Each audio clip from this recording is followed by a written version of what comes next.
এই আবুটা সবসময় বাস্তব কথা বলে, কি বিশেষ হচ্ছে না? তাহলে ভিডিওটি দেখুন। তুমি এখন ভাত খাচ্ছ? আচ্ছা খাও, আজকে বড় একটা মাছ নিয়ে আসছি না, মাছটা কিন্তু দারুণ হয়েছে, খুব স্বাদ লাগছে, খেয়ে দেখো। মাছ মনে হয় শেষ।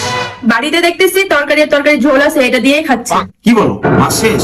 মা যে বললো অর্ধেক রান্না করছে আর অর্ধেক বোনের জন্য রেখে দিছে, ও আসলে তাই রান্না করবে। আচ্ছা বাদ দাও, আবার রান্না করলে তখন খাও। এই দেখো, তোমার মা আমারে মাছ খাইতে না দিয়ে তরকারি সহ 2টা মাছ রুমে উঠে রাখছে। কেন? মাছ থাকতে তোমাকে খাইতে দিবে না কেন? দাঁড়াও দেখতেছি। মা, মা, তুমি দুপুরে ওরে মাছ খাইতে না দিয়ে উঠে রাখছো কেন? রাতে খাবার জন্য তোর আর তোর বাপের জন্য উঠাই রাখছি, এমন তো না যে আমার খাবার জন্য উঠাই রাখছি। সবাই খাওয়ার পরে যদি থাকে তাহলে রাত্রে খাবো, তুমি একজনকে না দিয়ে রাতের জন্য উঠে রাখবা কেন? রাখছি তাই কি হয়েছে? তোর বউ কখনো কি মাছ খায়নি? আমি কখনো চোখে থাকিনি। ডাইনি কোথাকার আমার রুম থেকে নিয়ে এসে আবার আমার ছেলেকে দেখাচ্ছে।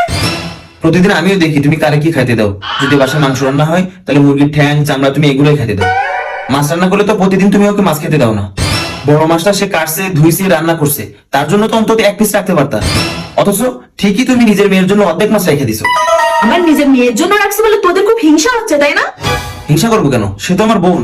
হিংসা তুমি করো মা, তুমি হিংসা করো আমার বউয়ের সাথে। আচ্ছা তাই, দাঁড়া। ধর, এই মাছগুলো রাখছিলাম আমার মেয়ের জন্য, তোর বউরে কাছে চাওয়াই চাওয়াই খাইতে বল। ডাইনি তো জীবনে কিছু খাইনি। আমার আর আমার ছেলের ভিতর ঝামেলা লাগানোর জন্য এই কাহিনীগুলো করলো। আজকে তোর বউ আমার সাথে যা করলো না, তোর বউরে আমি হাড়ে হাড়ে টের পাবো।